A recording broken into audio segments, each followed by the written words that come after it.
Hi, this is a 1999 Chevy Blazer.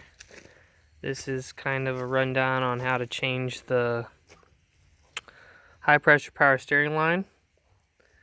So this is the high pressure line. This is the old one.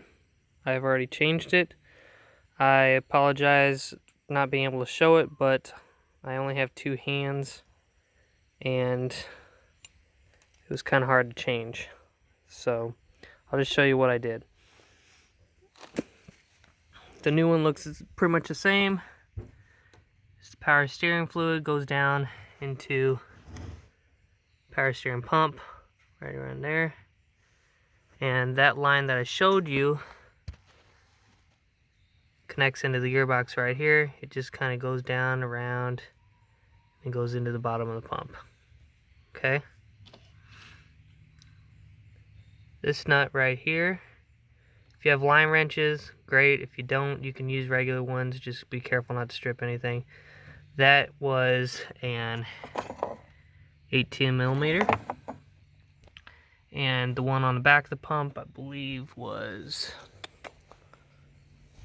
yeah, 16mm.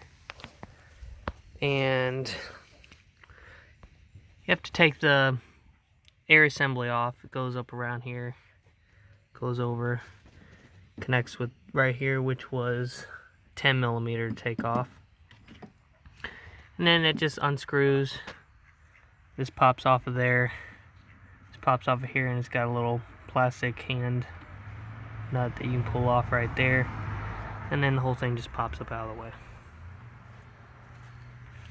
The easiest way to get to this, well, this was pretty easy to get to up here. You know, you just get in there with the wrench. Something you might have, depending on how long your wrench is, you might have a hard time. The really hard one was the other side, which this had a guard that just bolts on. It's a whole plastic piece that goes over this whole area. It just unbolts, gets out of the way.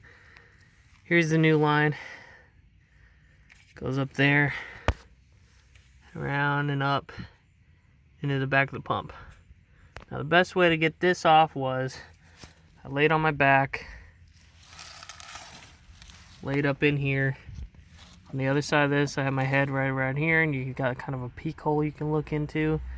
And then I had one hand going through here and another hand going through a hole up in this area. And then you just kind of inch your way, stuck it in there like,